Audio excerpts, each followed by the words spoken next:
ਪਿਆਰੇ ਬੱਚਿਓ, ਪੰਜਾਬੀ ਦੀ ਕਲਾਸ ਵਿੱਚ ਇੱਕ ਵਾਰ ਫਿਰ ਤੋਂ ਤੁਹਾਡਾ ਸਭ ਦਾ ਸਵਾਗਤ ਹੈ। ਅੱਜ ਆਪਾਂ 6ਵੀਂ ਜਮਾਤ ਦੀ ਪੰਜਾਬੀ ਦੂਜੀ ਭਾਸ਼ਾ ਦਾ ਦੂਜਾ ਪਾਠ ਚਿੱਟਾ ਮੇਮਣਾ ਕਰਨ ਜਾ ਰਹੇ ਹਾਂ, ਜੋ ਕਿ ਇੱਕ ਕਹਾਣੀ ਹੈ ਅਤੇ ਇਸ ਦੇ ਲੇਖਕ ਸਰਦਾਰ ਜਸਬੀਰ ਸਿੰਘ ਭੁੱਲਰ ਹਨ।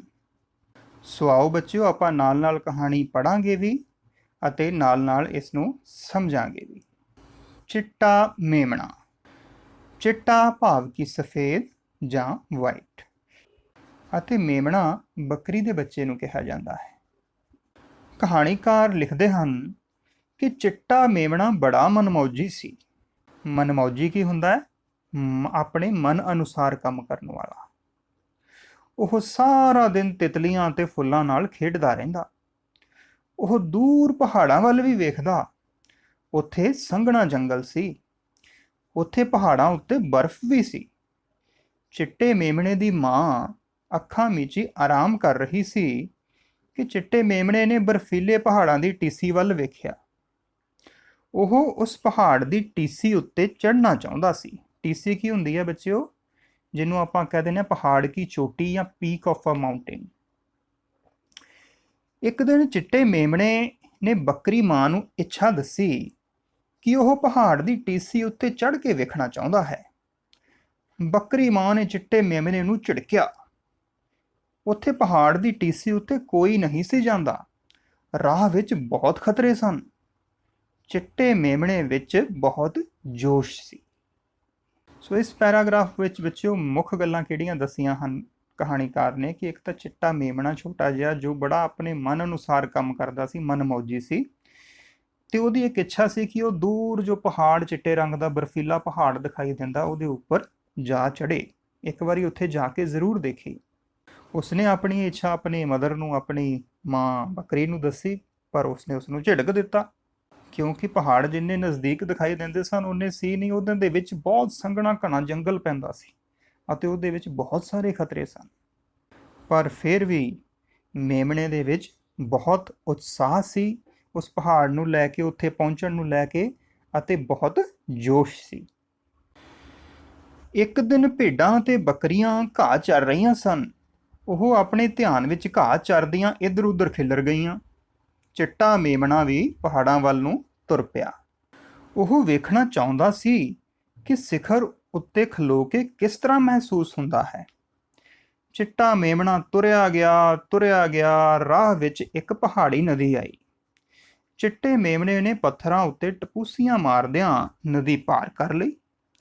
ਨਦੀ ਵਿੱਚ ਤਰ ਰਹੀਆਂ ਮੱਛੀਆਂ, ਬਤਖਾਂ ਅਤੇ ਡੱਡੂਆਂ ਨੇ ਹੈਰਾਨ ਹੋ ਕੇ ਉਹਦੇ ਵੱਲ ਵੇਖਿਆ। ਜੰਗਲ ਵਿੱਚ ਪਹੁੰਚ ਕੇ ਚਿੱਟੇ ਮੇਮਣੇ ਨੇ ਰੁੱਖਾਂ ਉੱਤੇ ਬਾਂਦਰ ਵੇਖੇ। ਉਹ ਆਪਸ ਵਿੱਚ ਖੇਡਾਂ ਕਰ ਰਹੇ ਸਨ। ਰੁੱਖਾਂ ਦੇ ਪੱਤਿਆਂ ਵਿੱਚ ਪੰਛੀ ਚਹਿਚਹਾ ਰਹੇ ਸਨ। ਉਹਨਾਂ ਸਾਰਿਆਂ ਨੇ ਦੱਸਿਆ ਕਿ ਪਹਾੜ ਦਾ ਰਾਹ ਖਤਰਿਆਂ ਭਰਿਆ ਸੀ। ਜੰਗਲ ਹੋਰ ਸੰਘਣਾ ਹੋਈ ਗਿਆ। ਚਿੱਟਾ ਮੇਮਣਾ ਫੇਰ ਵੀ ਤੁਰਿਆ ਹੀ ਗਿਆ। ਸੋ ਕਹਾਣੀ ਦੇ ਇਸ ਪਹਿਰੇ ਵਿੱਚ ਕਹਾਣੀਕਾਰ ਦੱਸਣਾ ਚਾਹ ਰਿਹਾ ਹੈ ਕਿ ਇੱਕ ਦਿਨ ਕੀ ਹੋਇਆ ਕਿ ਭੇਡਾਂ ਬੱਕਰੀਆਂ ਜਿਹੜੀਆਂ ਸੀ ਉਹ ਘਾਹ ਚਰ ਰਹੀਆਂ ਸਨ। ਔਰ ਘਾਹ ਚਰਦੇ ਚਰਦੇ ਵੈਸੇ ਤਾਂ ਬੱਚੇ ਉਹ ਝੁੰਡਾਂ ਦੇ ਵਿੱਚ, ਗਰੁੱਪਸ ਦੇ ਵਿੱਚ ਉਹ ਚਰਦੀਆਂ ਹਨ, ਬਟ ਉਸ ਦਿਨ ਕੀ ਹੋਇਆ, ਇੰਨੀਆਂ ਮਗਨ ਹੋ ਗਈਆਂ ਕਿ ਉਹਨਾਂ ਨੂੰ ਪਤਾ ਹੀ ਨਹੀਂ ਲੱਗਿਆ, ਇੱਕ ਦੂਜੇ ਨਾਲੋਂ ਨਿਖੜ ਗਈਆਂ, ਖਿੰਡ ਪੁੰਡ ਗਈਆਂ। ਤੇ ਮੇਮਣਾ ਜਿਹੜਾ ਸੀ ਉਹ ਵੀ ਆਪਣੇ ਮੂੰਹ ਤੋਂ, ਉਹਦਾ ਧਿਆਨ ਕਿੱਧਰ ਰਹਿੰਦਾ ਸੀ? ਹਮੇਸ਼ਾ ਪਹਾੜ ਵੱਲ। ਉਹਨੂੰ ਵੀ ਆਪਣੇ ਨਾਲ ਦੇ ਸਾਥੀਆਂ ਦਾ ਖਿਆਲ ਨਹੀਂ ਰਿਹਾ ਤੇ ਉਹ ਪਹਾੜ ਵੱਲ ਨੂੰ ਖਿੱਚਿਆ ਚਲਿਆ ਗਿਆ, ਭਾਵ ਕਿ ਤੁਰਿਆ ਚਲਿਆ ਗਿਆ। ਰਸਤੇ ਵਿੱਚ ਇੱਕ ਪਹਾੜੀ ਨਦੀ ਆਈ ਤੇ ਉਹਨੇ ਉਹਨੂੰ ਟਪੂਸੀਆਂ ਮਾਰ ਕੇ ਪਾਰ ਕਰ ਲਿਆ। ਪਰ ਨਦੀ ਦੇ ਵਿੱਚ ਛੋਟੀਆਂ-ਛੋਟੀਆਂ ਜੋ ਮੱਛੀਆਂ ਜਾਂ ਬਤਕਾਂ ਤੇ ਡੱਡੂ ਸਨ, ਉਹ ਮੇਮਣੇ ਵੱਲ ਵੇਖ ਕੇ ਬੜੇ ਹੈਰਾਨ ਹੋ ਰਹੇ ਸਨ। ਹੈਰਾਨ ਹੋਣ ਦਾ ਕਾਰਨ ਕੀ ਹੋ ਸਕਦਾ ਹੈ ਬੱਚਿਓ? ਕੀ ਤੁਸੀਂ ਦੱਸ ਸਕਦੇ ਹੋ? ਉਸ ਏਰੀਏ ਦੇ ਵਿੱਚ, ਜੰਗਲ ਦੇ ਉਸ ਹਿੱਸੇ ਦੇ ਵਿੱਚ ਕੋਈ ਜਾਂਦਾ ਆਉਂਦਾ ਹੀ ਨਹੀਂ ਸੀ, ਇਸ ਕਰਕੇ ਉਹ ਮੇਮਣੇ ਨੂੰ ਦੇਖ ਕੇ ਹੈਰਾਨ ਹੋ ਗਏ। ਪਰ ਇਸ ਦੇ ਨਾਲ ਨਾਲ ਉਹ ਛੋਟੇ ਜਿਹੇ ਮੇਮਣੇ ਨੂੰ ਦੇਖ ਕੇ ਵੀ ਇਹਦੀ ਉਮਰ ਤਾਂ, ਇਹ ਤਾਂ ਐਡਾ ਵੱਡਾ ਵੀ ਨਹੀਂ ਹੈ ਜਾਨਵਰ, ਛੋਟਾ ਜਿਹਾ ਜੀਵ ਹੈ, ਬਟ ਫਿਰ ਵੀ ਇਸ ਦੇ ਹੌਸਲੇ ਦੀ ਦਾਤ ਦੇਣੀ ਪਏਗੀ ਕਿ ਇਹ ਇਕੱਲਾ ਹੀ ਜੰਗਲ ਵੱਲ ਨੂੰ ਤੁਰਿਆ ਜਾ ਰਿਹਾ ਹੈ। ਇਸ ਕਰਕੇ ਉਹ ਬਹੁਤ ਹੈਰਾਨ ਹੋ ਰਹੇ ਸਨ। ਤੇ ਫਿਰ ਕੀ ਹੋਇਆ ਬੱਚਿਓ? ਮੇਮਣੇ ਨੂੰ ਰਸਤੇ ਵਿੱਚ ਬਾਂਦਰ ਵੀ ਮਿਲੇ, ਕਈ ਅਨੇਕਾਂ ਪੰਛੀ ਵੀ ਮਿਲੇ, ਤੇ ਸਭ ਨੇ ਦੱਸਿਆ ਵੀ ਇਹ ਇੰਨਾ ਸੌਖਾ ਨਹੀਂ ਹੈ ਉਸ ਪਹਾੜ ਤੇ ਪਹੁੰਚਣਾ, ਅੱਗੇ ਬਹੁਤ ਸੰਘਣਾ ਜੰਗਲ ਹੈ, ਬਹੁਤ ਖਤਰੇ ਹਨ। ਪਰ ਮੇਮਣੇ ਦਾ ਉਤਸ਼ਾਹ ਤੇ ਜੋਸ਼ ਐਨਾ ਸੀ ਕਿ ਉਹਨੇ ਉਹਨਾਂ ਦੀਆਂ ਗੱਲਾਂ ਵੱਲ ਧਿਆਨ ਨਹੀਂ ਦਿੱਤਾ ਔਰ ਆਪਣੀ ਮੰਜ਼ਿਲ ਵੱਲ ਨੂੰ ਤੁਰਦਾ ਹੀ ਗਿਆ, ਵੱਧਦਾ ਹੀ ਗਿਆ।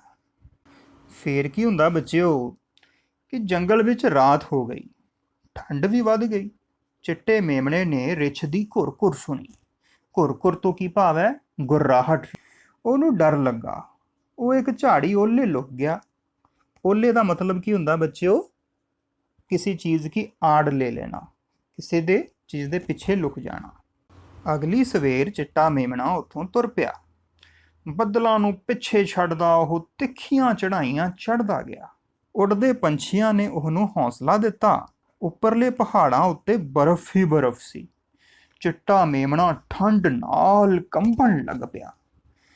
ਉਹਨੂੰ ਬਰਫ਼ ਵਿੱਚ ਤੁਰਿਆ ਫਿਰਦਾ ਇੱਕ ਯਾਕ ਮਿਲਿਆ। ਯਾਕ ਨੇ ਆਖਿਆ, ਮੇਮਣਿਆ, ਤੂੰ ਹਿੰਮਤ ਨਾ ਹਾਰੀ, ਬਸ ਤੁਰਦਾ ਰਹੀਂ। ਬਰਫੀਲੀਆਂ ਹਵਾਵਾਂ ਵਗਣ ਲੱਗ ਪਈਆਂ। ਚਿੱਟੇ ਮੇਮਣੇ ਦਾ ਸਫ਼ਰ ਹੋਰ ਵੀ ਔਖਾ ਹੋ ਗਿਆ। ਉਹ ਫੇਰ ਵੀ ਰੁਕਿਆ ਨਹੀਂ। ਪਹਾੜਾਂ ਦੇ ਸਿਖਰ ਤੱਕ ਪਹੁੰਚਣ ਲਈ ਉਹ ਦ੍ਰਿੜ ਇਰਾਦੇ ਨਾਲ ਤੁਰਿਆ ਗਿਆ। ਮੰਜ਼ਲ ਉੱਤੇ ਪਹੁੰਚ ਕੇ ਚਿੱਟਾ ਮੇਮਣਾ ਬੋਲਿਆ, ਬੱਲੇ ਬੱਲੇ, ਮੈਂ ਤਾਂ ਚੜ ਗਿਆ ਪਹਾੜਾਂ ਦੀ ਟੀਸੀ ਉੱਤੇ। ਚਿੱਟਾ ਮੇਮਣਾ ਉਸ ਵੇਲੇ ਅੰਬਰ ਨੂੰ ਵੀ ਛੂ ਸਕਦਾ ਸੀ, ਭਾਵ ਕਿ ਉਸ ਦੇ ਹੌਸਲੇ ਅਸਮਾਨ ਦੇ ਸਮਾਨ ਬੁਲੰਦ ਹੋ ਗਏ ਸਨ। ਸਾਰੇ ਜਨੌਰ ਖੁਸ਼ੀ ਵਿੱਚ ਨੱਚਣ ਲੱਗ ਪਏ। ਜਨੌਰ ਕੀ ਹੁੰਦੇ ਆ ਬੱਚਿਓ? ਜਾਨਵਰ ਨੂੰ ਜਨੌਰ ਕਿਹਾ ਜਾਂਦਾ ਹੈ। ਕਿਉਂ ਨੱਚਣ ਲੱਗ ਪਏ? ਕਿਉਂਕਿ ਉਹਨਾਂ ਦੇ ਵਿੱਚੋਂ ਹੀ ਛੋਟਾ ਜਿਹਾ, ਮਤਲਬ ਇੱਕ ਬੱਚਾ ਹੈ ਨਾ ਬੱਕਰੀ ਦਾ, ਤੇ ਉਹਨੇ ਐਡੀ ਵੱਡੀ ਮੱਲ ਮਾਰੀ, ਮਤਲਬ ਕਿ ਐਡੀ ਵੱਡੀ ਉਪਲਬਧੀ ਹਾਸਲ ਕਰ ਲਈ ਕਿ ਇਕੱਲਾ ਹੀ ਐਡੀ ਵੱਡੀ ਚੋਟੀ ਉੱਪਰ ਜਾ ਚੜਿਆ। ਚਿੱਟੇ ਮੇਮਣੇ ਦੀ ਖੂਬ ਪ੍ਰਸ਼ੰਸਾ ਹੋਈ। ਚਿੱਟਾ ਮੇਮਣਾ ਸ਼ਾਨਦਾਰ ਜਿੱਤ ਹਾਸਲ ਕਰਕੇ ਮੁੜਿਆ ਸੀ। ਚਿੱਟਾ ਮੇਮਣਾ ਸਾਰੇ ਜੀਵਾਂ ਦਾ ਨਾਇਕ ਬਣ ਗਿਆ। ਨਾਇਕ ਕੀ ਹੁੰਦਾ ਹੈ? ਹੀਰੋ ਜਿਹਨੂੰ ਆਪਾਂ ਕਹਿੰਦੇ ਹਾਂ। ਸਾਰਿਆਂ ਨੇ ਉਹਨੂੰ ਸੁਗਾਤਾਂ ਦਿੱਤੀਆਂ। ਸੁਗਾਤਾਂ ਮੀਨਸ ਗਿਫਟਸ। ਚਿੱਟੇ ਮੇਮਣੇ ਨੇ ਆਪਣੀ ਬਹਾਦਰੀ ਅਤੇ ਦ੍ਰਿੜਤਾ ਭਰੇ ਕਾਰਨਾਮੇ ਨਾਲ ਸਾਰਿਆਂ ਜੀਵਾਂ ਦਾ ਦਿਲ ਜਿੱਤ ਲਿਆ ਸੀ। ਸੋ ਇੱਥੇ ਤੁਹਾਡੀ ਕਹਾਣੀ ਖਤਮ ਹੁੰਦੀ ਆ ਬੱਚਿਓ, ਪਰ ਜਿਹੜਾ ਇਹ ਲਾਸਟ ਪੈਰਾਗ੍ਰਾਫ ਆ, ਇਹਦੇ ਵਿੱਚ ਲੇਖਕ ਨੇ ਦੱਸਿਆ ਕਿ ਭਾਵੇਂ ਉਹਨੂੰ ਰਿੱਛ ਵਰਗੇ ਖਤਰਨਾਕ ਜਾਨਵਰ ਵੀ ਮਿਲੇ ਰਸਤੇ ਦੇ ਵਿੱਚ, ਪਰ ਉਹ ਡਰਿਆ ਨਹੀਂ, ਘਬਰਾਇਆ ਨਹੀਂ। ਉਹਨੇ ਬੜੀ ਬਹਾਦਰੀ ਨਾਲ ਆਪਣੇ ਆਪ ਨੂੰ ਸੇਫ ਕੀਤਾ ਤੇ ਫਿਰ ਵੀ ਅੱਗੇ ਵੱਧਦਾ ਗਿਆ, ਪਿੱਛੇ ਨਹੀਂ ਮੁੜਿਆ ਡਰ ਕੇ। ਤੇ ਬੱਦਲਾਂ ਨੂੰ ਪਿੱਛੇ ਛੱਡਦਾ ਉਹ ਤਿੱਖੀਆਂ ਚੜ੍ਹਾਈਆਂ ਚੜ੍ਹਦਾ ਗਿਆ। ਉੱਡਦੇ ਪੰਛੀਆਂ ਨੇ ਉਹਨੂੰ ਹੌਸਲਾ ਦਿੱਤਾ। ਇੱਕ ਤਾਂ ਬੱਚਿਓ ਦੇਖੋ, ਆਪਣੇ ਮਾਂ-ਬਾਪ ਤੋਂ ਦੂਰ ਇੱਕ ਛੋਟਾ ਜਿਹਾ ਇਕੱਲਾ ਜੀਵ ਸੀ, ਹੈ ਨਾ। ਤੇ ਉੱਪਰ ਜਦੋਂ ਹੋਰ ਕੋਈ ਉਹਨੂੰ ਪਹਾੜ ਦੇ ਉੱਪਰ ਇੰਨੀ ਬਰਫ਼ ਦੇ ਵਿੱਚ ਕੋਈ ਜਾਨਵਰ ਨਜ਼ਰ ਨਾ ਆਵੇ, ਕਿਤੇ ਦੂਰ ਦੂਰ ਤੱਕ ਕੋਈ ਨਜ਼ਰ ਹੀ ਨਾ ਆਵੇ, ਤਾਂ ਫਿਰ ਉਹ ਇਕੱਲਾਪਨ ਤਾਂ ਮਹਿਸੂਸ ਕਰੇਗਾ ਹੀ ਨਾ। ਤਾਂ ਫਿਰ ਵੀ ਕਿਤੇ ਉਹ ਘਬਰਾ ਨਾ ਜਾਂਦਾ। ਉਸ ਵੇਲੇ ਕੀ ਹੁੰਦਾ ਹੈ, ਉਹਨੂੰ ਨਜ਼ਰ ਪੈਂਦੀ ਆ ਆਲੇ ਦੁਆਲੇ ਉੱਡਦੇ ਹੋਏ ਪੰਛੀਆਂ ਦੇ ਉੱਪਰ, ਜੋ ਕਿ ਆਪਣੇ ਵੱਲੋਂ ਤਾਂ ਅਸਮਾਨ ਦੇ ਵਿੱਚ ਉੱਡ ਰਹੇ ਸਨ, ਬਟ ਉਹ ਇੰਨੀ ਉਚਾਈ ਦੇ ਉੱਪਰ ਪਹੁੰਚ ਚੁੱਕਿਆ ਸੀ ਕਿ ਉਹਨੂੰ ਉਹਦੇ ਨਾਲ ਹੀ ਉੱਡਦੇ ਫਿਰਦੇ ਨਜ਼ਰ ਆ ਰਹੇ ਸਨ। ਸੋ ਇੱਕ ਤਰ੍ਹਾਂ ਨਾਲ ਮੇਮਣੇ ਨੂੰ ਉਹਨਾਂ ਪੰਛੀਆਂ ਨੂੰ ਦੇਖ ਕੇ ਮਨ ਨੂੰ ਹੋਰ ਹੌਸਲਾ ਮਿਲਿਆ ਕਿ ਉਹ ਇਕੱਲਾ ਨਹੀਂ ਹੈ ਅਤੇ ਉਸ ਨੂੰ ਆਪਣੀ ਮੰਜ਼ਿਲ ਵੱਲ ਵੱਧਦੇ ਜਾਣਾ ਚਾਹੀਦਾ ਹੈ। ਫਿਰ ਕੀ ਹੋਇਆ ਦੇਖੋ ਕਿ ਯਾਕ, ਜੋ ਕਿ ਬਰਫੀਲੀ ਪਹਾੜੀਆਂ ਦੇ ਉੱਪਰ ਹੀ ਪਾਇਆ ਜਾਣ ਵਾਲਾ ਜਾਨਵਰ ਹੈ, ਉਹ ਵੀ ਉਹਨੂੰ ਮਿਲਿਆ ਤੇ ਉਹਨੇ ਵੀ ਉਹਨੂੰ ਹੌਸਲਾ ਦਿੱਤਾ। ਕਹਿੰਦਾ, ਤੂੰ ਹਿੰਮਤ ਨਾ ਹਾਰੀ, ਬਸ ਤੁਰਦਾ ਰਹੀਂ। ਭਾਵੇਂ ਬਰਫੀਲੀਆਂ ਹਵਾਵਾਂ ਵਗੀਆਂ, ਭਾਵੇਂ ਜੋ ਮਰਜ਼ੀ ਠੰਡ ਦੇ ਨਾਲ ਉਹ ਕੜਕੜਾਇਆ, ਬਟ ਫਿਰ ਵੀ ਉਹ ਉਸਦੇ ਇਰਾਦੇ ਇੰਨੇ ਮਜ਼ਬੂਤ ਅਤੇ ਦ੍ਰਿੜ ਸਨ ਕਿ ਉਹ ਅੱਗੇ ਵੱਧਦਾ ਗਿਆ ਤੇ ਅੰਤ ਆਪਣੀ ਮੰਜ਼ਿਲ ਨੂੰ ਪਾ ਹੀ ਲਿਆ। ਸੋ ਬੱਚਿਓ, ਇਸ ਕਹਾਣੀ ਤੋਂ ਸਾਨੂੰ ਇਹ ਸਿੱਖਿਆ ਮਿਲਦੀ ਹੈ ਕਿ ਮਨੁੱਖ ਚਾਹੇ ਤਾਂ ਕੋਈ ਵੀ ਮੰਜ਼ਿਲ ਜੋ ਉਹ ਧਾਰ ਲਵੇ ਉਹਨੂੰ ਪ੍ਰਾਪਤ ਕਰ ਸਕਦਾ ਹੈ, ਬਟ ਉਹਦੇ ਮਨ ਦੇ ਵਿੱਚ ਦ੍ਰਿੜਤਾ ਹੋਣੀ ਚਾਹੀਦੀ ਹੈ ਉਸ ਨੂੰ ਪ੍ਰਾਪਤ ਕਰਨ ਦੇ ਪ੍ਰਤੀ, ਅਤੇ ਦਿਲ ਦੇ ਵਿੱਚ ਦਲੇਰੀ, ਬਹਾਦਰੀ ਹੋਣੀ ਚਾਹੀਦੀ ਹੈ। ਉਹ ਸੁਣਿਆ ਨਾ ਤੁਸੀਂ ਕਿ ਕੋਸ਼ਿਸ਼ ਕਰਨੇ ਵਾਲੋਂ ਕੀ ਕਭੀ ਹਾਰ ਨਹੀਂ ਹੋਤੀ। ਜੇ ਆਪਾਂ ਕੋਸ਼ਿਸ਼ ਕਰਾਂਗੇ ਹੀ ਨਾ, ਅੱਗੇ ਵਧਣ ਦੀ ਸੋਚਾਂਗੇ ਹੀ ਨਾ, ਤੁਰਾਂਗੇ ਹੀ ਨਾ, ਤਾਂ ਆਪਾਂ ਕਦੇ ਵੀ ਮੰਜ਼ਿਲ ਉੱਪਰ ਨਹੀਂ ਪਹੁੰਚ ਸਕਦੇ। ਸੋ ਜੇ ਇੱਕ ਛੋਟਾ ਜਿਹਾ ਮਾਸੂਮ ਮੇਮਣਾ ਐਡੀ ਉੱਚੀ ਪਹਾੜੀ ਨੂੰ ਸਰ ਕਰ ਸਕਦਾ, ਉੱਥੇ ਪਹੁੰਚ ਸਕਦਾ ਹੈ, ਤਾਂ ਆਪਾਂ ਵੀ ਬੱਚਿਓ ਜ਼ਿੰਦਗੀ ਦੇ ਵਿੱਚ ਜੋ ਚਾਹੀਏ ਉਸ ਮੁਕਾਮ ਤੇ ਪਹੁੰਚ ਸਕਦੇ ਹਾਂ, ਉਸ ਨੂੰ ਹਾਸਲ ਕਰ ਸਕਦੇ ਹਾਂ। ਵੈਸੇ ਵੀ ਬੱਚਿਓ ਦੇਖਿਆ ਜਾਏ ਕਿ ਮਾਊਂਟ ਐਵਰੈਸਟ ਵਰਗੀਆਂ ਚੋਟੀਆਂ ਨੂੰ ਵੀ ਕਈ ਲੋਕਾਂ ਨੇ ਆਪਣੀ ਮਿਹਨਤ ਸਦਕਾ ਉੱਥੇ ਪਹੁੰਚ ਕੇ ਹਨਾ ਪੂਰੇ ਦੁਨੀਆ ਦੇ ਵਿੱਚ ਆਪਣਾ ਨਾਂ ਖੱਟਿਆ ਹੈ। ਸੋ ਇਸ ਦੇ ਨਾਲ ਹੀ ਤੁਹਾਡਾ ਇਹ ਪਾਠ ਸਮਾਪਤ ਹੁੰਦਾ ਹੈ, ਇਹ ਕਹਾਣੀ ਸਮਾਪਤ ਹੁੰਦੀ ਹੈ। ਤੇ ਆਓ ਹੁਣ ਇਹਦਾ ਅਭਿਆਸ ਵੀ ਆਪਾਂ ਨਾਲੋਂ ਨਾਲ ਹੀ ਪੂਰਾ ਕਰ ਲੈਂਦੇ ਹਾਂ। ਤੇ ਇਹਦੇ ਵਿੱਚ ਪਹਿਲਾ ਪ੍ਰਸ਼ਨ ਹੈ ਕਿ ਠੀਕ ਉੱਤਰ ਅੱਗੇ ਸਹੀ ਨਿਸ਼ਾਨ ਲਗਾਉਣੇ ਨੇ ਆਪਾਂ। ਪਹਿਲਾ ਪ੍ਰਸ਼ਨ ਹੈ, ਚਿੱਟਾ ਮੇਮਣਾ ਸਾਰਾ ਦਿਨ ਕਿਹਨਾਂ ਨਾਲ ਖੇਡਦਾ ਸੀ? ਕੀ ਉਹ ਮੇਮਣਿਆਂ ਨਾਲ ਖੇਡਦਾ ਸੀ, ਬਾਂਦਰਾਂ ਨਾਲ ਖੇਡਦਾ ਸੀ, ਕਿ ਤਿਤਲੀਆਂ ਅਤੇ ਫੁੱਲਾਂ ਨਾਲ ਖੇਡਦਾ ਸੀ? ਹਾਂ, ਬਿਲਕੁਲ ਸਹੀ, ਤਿਤਲੀਆਂ ਅਤੇ ਫੁੱਲਾਂ ਨਾਲ ਖੇਡਦਾ ਸੀ ਉਹ। ਦੂਜਾ ਪ੍ਰਸ਼ਨ ਹੈ ਕਿ ਵੀ ਚਿੱਟਾ ਮੇਮਣਾ ਕੀ ਚਾਹੁੰਦਾ ਸੀ? ਕੀ ਉਹ ਘਾਹ ਚੁਗਣਾ ਚਾਹੁੰਦਾ ਸੀ ਕਿ ਦੁੱਧ ਪੀਣਾ ਚਾਹੁੰਦਾ ਸੀ? ਕੀ ਲੱਗਦਾ ਤੁਹਾਨੂੰ? ਤੇ ਈਡੀ ਹੈ ਵੀ ਪਹਾੜ ਦੀ ਟੀਸੀ ਉੱਤੇ ਚੜ੍ਹਨਾ ਚਾਹੁੰਦਾ ਸੀ। ਬਿਲਕੁਲ ਸਹੀ ਜਵਾਬ, ਤੁਸੀਂ ਬਿਲਕੁਲ ਸਹੀ ਸੋਚ ਰਹੇ ਹੋ, ਪਹਾੜ ਦੀ ਟੀਸੀ ਉੱਤੇ ਹੀ ਚੜ੍ਹਨਾ ਚਾਹੁੰਦਾ ਸੀ। ਈਡੀ ਇਹਦਾ ਆਨਸਰ ਹੈ। ਅੱਛਾ, ਇੱਕ ਗੱਲ ਹੋਰ ਦੱਸੋ ਮੈਨੂੰ ਵੀ ਜੰਗਲ ਵਿੱਚ ਚਿੱਟੇ ਮੇਮਣੇ ਨੇ ਕਿਸ ਦੀ ਘੁਰ ਘੁਰ ਸੁਣੀ ਸੀ? ਰਿੱਛ ਦੀ, ਯਾਕ ਦੀ ਜਾਂ ਬਾਂਦਰ ਦੀ? ਹਾਂ, ਬਿਲਕੁਲ ਸਹੀ, ਘੁਰ ਘੁਰ ਤਾਂ ਕੌਣ ਕਰ ਰਿਹਾ ਸੀ? ਰਿੱਛ ਹੀ ਕਰ ਰਿਹਾ ਸੀ। ਤੋ ਇਹਦਾ ਆਨਸਰ ਹੈ ਊੜਾ। ਤੇ ਬੱਚਿਓ ਕਹਾਣੀ ਤੁਸੀਂ ਸੁਣੀ ਹੈ ਤੇ ਮੈਨੂੰ ਦੱਸੋਗੇ ਵੀ ਉੱਪਰਲੇ ਪਹਾੜਾਂ ਉੱਤੇ ਕੀ ਸੀ? ਤੁਹਾਡੇ ਕੋਲ 3 ਆਪਸ਼ਨਾਂ ਨੇ, ਬਰਫ਼ ਹੀ ਬਰਫ਼, ਸੰਘਣੇ ਰੁੱਖ ਜਾਂ ਚੱਟਾਨਾਂ। ਕੁਐਸਚਨ ਧਿਆਨ ਨਾਲ ਸੁਣ ਲੈਣਾ, ਉੱਪਰਲੇ ਪਹਾੜਾਂ ਉੱਤੇ ਕੀ ਸੀ? ਯੈਸ, ਬਿਲਕੁਲ ਸਹੀ ਸੋਚ ਰਹੇ ਹੋ ਤੁਸੀਂ, ਬਰਫ਼ ਹੀ ਬਰਫ਼ ਸੀ। ਤੇ ਪੰਜਵਾਂ ਕੁਐਸਚਨ ਹੈਗਾ ਵੀ ਮੰਜ਼ਿਲ ਉੱਤੇ ਪਹੁੰਚ ਕੇ ਚਿੱਟਾ ਮੇਮਣਾ ਕੀ ਬੋਲਿਆ? ਓਹੋ, ਹਾਏ ਹਾਏ, ਜਾਂ ਫਿਰ ਬੱਲੇ ਓ ਬੱਲੇ, ਕੀ ਬੋਲਿਆ ਸੀ ਬੱਚਿਓ? ਹਾਂ, ਬਿਲਕੁਲ ਸਹੀ, ਈਡੀ, ਬੱਲੇ ਬੱਲੇ ਬੋਲਿਆ ਸੀ, ਕਿਉਂਕਿ ਉਹ ਬਹੁਤ ਖੁਸ਼ ਹੋ ਗਿਆ ਸੀ। ਅੱਗੇ ਹੈ ਛੋਟੇ ਉੱਤਰਾਂ ਵਾਲੇ ਪ੍ਰਸ਼ਨ। ਸੋ ਕਹਾਣੀ ਤੁਸੀਂ ਸਾਰਿਆਂ ਨੇ ਚੰਗੀ ਤਰ੍ਹਾਂ ਮੈਨੂੰ ਉਮੀਦ ਹੈ ਕਿ ਸੁਣੀ ਹੋਈ ਹੈ ਤੇ ਇਹਦੇ ਆਨਸਰ ਤੁਸੀਂ ਆਰਾਮ ਨਾਲ ਦੇ ਸਕਦੇ ਹੋ ਜੇ ਥੋੜਾ ਜਿਹਾ ਸੋਚ ਕੇ ਵਿਚਾਰ ਕੇ ਦਿਓ।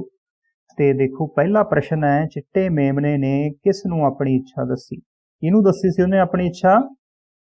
ਬਿਲਕੁਲ ਸਹੀ, ਚਿੱਟੇ ਮੇਮਣੇ ਨੇ ਬੱਕਰੀ ਮਾਂ ਨੂੰ ਆਪਣੀ ਇੱਛਾ ਦੱਸੀ ਸੀ। ਹਾਂ, ਚਿੱਟਾ ਮੇਮਣਾ ਕਿੱਧਰ ਤੁਰ ਪਿਆ?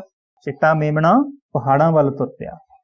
ਤੇ ਬੱਚਿਓ ਤੁਹਾਨੂੰ ਯਾਦ ਹੋਏਗਾ ਕਿ ਰਸਤੇ ਵਿੱਚ ਜਾਂਦਿਆਂ ਹੋਇਆਂ ਜੰਗਲ ਵਿੱਚ ਇੱਕ ਨਦੀ ਆਈ ਸੀ ਤੇ ਅਗਲਾ ਪ੍ਰਸ਼ਨ ਵੀ ਇਹਦੇ ਨਾਲ ਰਿਲੇਟਡ ਹੈ ਕਿ ਨਦੀ ਵਿੱਚ ਕਿਹੜੇ ਜੀਵ ਤਰ ਰਹੇ ਸਨ? ਦੱਸ ਸਕਦੇ ਹੋ ਤੁਸੀਂ? ਹਾਂ, ਬਿਲਕੁਲ ਸਹੀ, ਮੱਛੀਆਂ, ਬਤਕਾਂ ਅਤੇ ਡੱਡੂ। ਸੋ ਆਨਸਰ ਕਿਵੇਂ ਲਿਖਣਾ ਹੈ ਕਿ ਨਦੀ ਵਿੱਚ ਮੱਛੀਆਂ, ਬਤਕਾਂ ਅਤੇ ਡੱਡੂ ਤਰ ਰਹੇ ਸਨ। ਅੱਛਾ ਬਈ, ਚਿੱਟਾ ਮੇਮਣਾ ਕੰਬਣ ਕਿਉਂ ਲੱਗ ਗਿਆ ਸੀ? ਇਹੀ ਤੁਹਾਡਾ ਚੌਥਾ ਪ੍ਰਸ਼ਨ ਹੈ। ਬਈ ਕਿਉਂਕਿ ਉਹਨੂੰ ਠੰਡ ਲੱਗ ਰਹੀ ਸੀ ਓਬਵੀਅਸਲੀ। ਤਾਂ ਤੁਸੀਂ ਇਹਦਾ ਆਨਸਰ ਕੀ ਲਿਖਣਾ ਹੈ? ਚਿੱਟਾ ਮੇਮਣਾ ਠੰਡ ਨਾਲ ਕੰਬਣ ਲੱਗ ਪਿਆ। ਅਗਲਾ ਪੰਜਵਾਂ ਪ੍ਰਸ਼ਨ ਹੈ, ਚਿੱਟਾ ਮੇਮਣਾ ਸਾਰੇ ਜੀਵਾਂ ਦਾ ਕੀ ਬਣ ਗਿਆ ਸੀ? ਕੀ ਬਣ ਗਿਆ ਸੀ ਬਈ? ਹੀਰੋ। ਤੇ ਹੀਰੋ ਨੂੰ ਕੀ ਕਹਿੰਦੇ ਆਪਾਂ ਪੰਜਾਬੀ ਵਿੱਚ? ਨਾਇਕ। ਚਿੱਟਾ ਮੇਮਣਾ ਸਾਰੇ ਜੀਵਾਂ ਦਾ ਨਾਇਕ ਬਣ ਗਿਆ ਸੀ। ਤੇ ਅੱਗੇ ਬੱਚਿਓ 3 ਨੰਬਰ ਤੇ ਹੈ ਸੰਖੇਪ ਉੱਤਰਾਂ ਵਾਲੇ ਪ੍ਰਸ਼ਨ। ਪਹਿਲਾ ਹੈ, ਚਿੱਟੇ ਮੇਮਣੇ ਦਾ ਸੁਭਾਅ ਕਿਹੋ ਜਿਹਾ ਸੀ? ਤੁਹਾਡੇ ਚੋਂ ਕੋਈ ਦੱਸ ਸਕਦਾ ਚਿੱਟੇ ਮੇਮਣੇ ਦਾ ਸੁਭਾਅ ਕਿਹੋ ਜਿਹਾ ਸੀ? ਹਾਂ, ਬਿਲਕੁਲ, ਆ ਦੇਖੋ ਚੈਪਟਰ ਦੀ ਪਹਿਲੀ ਲਾਈਨ ਦੇ ਵਿੱਚ ਹੀ ਉਹਦੇ ਬਾਰੇ ਦੱਸਿਆ ਗਿਆ ਕਿ ਚਿੱਟਾ ਮੇਮਣਾ ਬੜਾ ਮਨਮੌਜੀ ਸੀ। ਅਗਲਾ ਪ੍ਰਸ਼ਨ ਹੈ, ਬੱਕਰੀ ਮਾਂ ਨੇ ਮੇਮਣੇ ਨੂੰ ਕੀ ਕਿਹਾ? ਕੀ ਕਿਹਾ ਸੀ ਬਈ? ਸਭ ਤੋਂ ਪਹਿਲਾਂ ਤਾਂ ਬੱਕਰੀ ਮਾਂ ਨੇ ਮੇਮਣੇ ਨੂੰ ਝਿੜਕਿਆ ਸੀ ਅਤੇ ਝਿੜਕਦੇ ਹੋਏ ਆਖਿਆ ਕਿ ਪਹਾੜਾਂ ਦੀ ਟੀਸੀ ਉੱਤੇ ਕੋਈ ਨਹੀਂ ਜਾਂਦਾ, ਰਾਹ ਵਿੱਚ ਬਹੁਤ ਖਤਰੇ ਹਨ। ਸੋ ਤੀਜਾ ਪ੍ਰਸ਼ਨ ਹੈ, ਚਿੱਟੇ ਮੇਮਣੇ ਨੇ ਨਦੀ ਕਿਵੇਂ ਪਾਰ ਕੀਤੀ? ਯਾਦ ਆ ਤੁਹਾਨੂੰ ਕਿਵੇਂ ਪਾਰ ਕੀਤੀ ਸੀ? ਪੱਥਰਾਂ ਉੱਤੇ ਟਪੂਸੀਆਂ ਮਾਰ ਮਾਰ ਕੇ ਉਹਨੇ ਨਦੀ ਪਾਰ ਕੀਤੀ ਸੀ। ਤੇ ਜਿਹੜੇ ਭਾਈ ਸਾਹਿਬ ਯਾਕ ਜੀ ਮਿਲੇ ਸੀ ਚਿੱਟੇ ਮੇਮਣੇ ਨੂੰ, ਉਹਨਾਂ ਨੇ ਕੀ ਕਿਹਾ ਸੀ? ਇਹੀ ਤੁਹਾਡਾ ਚੌਥਾ ਪ੍ਰਸ਼ਨ ਹੈ, ਚਿੱਟੇ ਮੇਮਣੇ ਨੂੰ ਯਾਕ ਨੇ ਕੀ ਕਿਹਾ? ਸੋ ਇਹਦਾ ਆਨਸਰ ਹੈ, ਇਹਦਾ ਉੱਤਰ ਹੈ, ਯਾਕ ਨੇ ਚਿੱਟੇ ਮੇਮਣੇ ਨੂੰ ਕਿਹਾ, ਮੇਮਣਿਆ ਤੂੰ ਹਿੰਮਤ ਨਾ ਹਾਰੀ, ਬਸ ਤੁਰਦਾ ਰਹੀਂ। ਤੇ ਇਹਦਾ ਲਾਸਟ ਪ੍ਰਸ਼ਨ ਹੈ, ਚਿੱਟੇ ਮੇਮਣੇ ਨੇ ਸਾਰੇ ਜੀਵਾਂ ਦਾ ਦਿਲ ਕਿਵੇਂ ਜਿੱਤਿਆ? ਸੋ ਇਸ ਦਾ ਉੱਤਰ ਹੈ ਲਾਸਟ ਲਾਈਨ ਤੁਹਾਡੇ ਚੈਪਟਰ ਦੀ, ਕਿ ਚਿੱਟੇ ਮੇਮਣੇ ਨੇ ਆਪਣੀ ਬਹਾਦਰੀ ਅਤੇ ਦ੍ਰਿੜਤਾ ਭਰੇ ਕਾਰਨਾਮਿਆਂ ਨਾਲ ਸਾਰਿਆਂ ਜੀਵਾਂ ਦਾ दिल जित लिया। चौथा प्रश्न है बच्चों, वाकां विच वरतो। भाव कि जो शब्द दिते हुए हैं तुसी इन्हां नूं यूज करते हुए, इन्हां दा प्रयोग करते हुए एक सेंटेंस बनाउणा है, एक वाक बनाउणा है। जिवें कि पहला शब्द है मनमौजी, तो तुसी बना सकते हो कि चिट्टा मेमना बड़ा मनमौजी सी। अगे है इच्छा, तो तुसी इहदा वाक बना सकते हो। ये तुहानूं मैं एग्जाम्पल दे रहा, तुसी अपने कोलों भी बना सकते हो जो तुहानूं अच्छा लगे। अगला शब्द है इच्छा, तो इहदा वाक बनाया जा सकता है कि चिट्टे मेमने दे मन विच पहाड़ की टीसी उत्ते चढ़न की इच्छा सी। अगला शब्द है संघना, संघना मतलब हुंदा डेंस, जिन्हों इंग्लिश विच कहंदे आ। इहदा आपां वाक बना सकते हैं भी पहाड़ की टीसी वल नूं जांदियां होयां रस्ते विच संघना जंगल आउंदा सी। अगला है मंजिल, मंजिल, तो इसका वाक बन सकता है कि चिट्टे मेमने ने अपनी मंजिल सर कर लई, भाव की फतेह पा लई, उत्थे पहुंच गया। या वैरी सिंपल, चिट्टे मेमने ने अपनी मंजिल नूं अंत प्राप्त किया, या चिट्टे मेमने ने अपनी मंजिल पा लई। अगला है दृढ़ इरादा, कि दृढ़ इरादा रखण करके ही चिट्टा मेमना अपनी मंजिल नूं पाउण विच सफल होया। अगे पंजवां प्रश्न है बच्चों, खाली थावां भरो। चिट्टे मेमने दी मां डैश आराम कर रही सी। हाँ बई, आराम तो कर ही रही सी। किवें कर रही सी? बिल्कुल सही, अखां मीची आराम कर रही सी। दूजा है एक दिन भेडां अते डैश घाह चर रहीआं सन। भेडां अते बकरियां घाह चर रहीआं सन। तीजा है जंगल विच पहुंच के चिट्टे मेमने ने रुखां उत्ते डैश देखे। रुखां उत्ते की देखे बई? बिल्कुल सही, बांदर, बांदर वेखे उन्हें। अगे है बदलों नूं पिछे छड्डदा ओह डैश चढ़दा गया। तिखियां चढ़ाइयां चढ़दा गया। पंजवां है चिट्टा मेमना डैश हासिल करके मुड़िया। हाँ बई, की हासिल करके मुड़िया सी ओह? बिल्कुल, शानदार जित हासिल करके मुड़िया। अगला है छेवां प्रश्न बच्चों, हेठ लिखे शब्दां नूं हिंदी अते अंग्रेजी विच लिखो। हाँ जी, जंगल नूं की कहंदे हैं हिंदी विच? वन बोलते हैं, जंगल को वन बोलते हैं। और अंग्रेजी विच की कहंदे ने? फॉरेस्ट। हाँ जी, घाह नूं की बोलते हैं हिंदी विच? घास बोलते हैं हिंदी में घाह नूं। और अंग्रेजी विच की कहंदे ने? ग्रास। अगला है रुख, रुख नूं की कहंदे ने हिंदी विच? वृक्ष बोलते ने। अते इंग्लिश विच की बोलते ने? ट्री। ते नायक नूं की बोलते ने बच्चों हिंदी विच? नायक।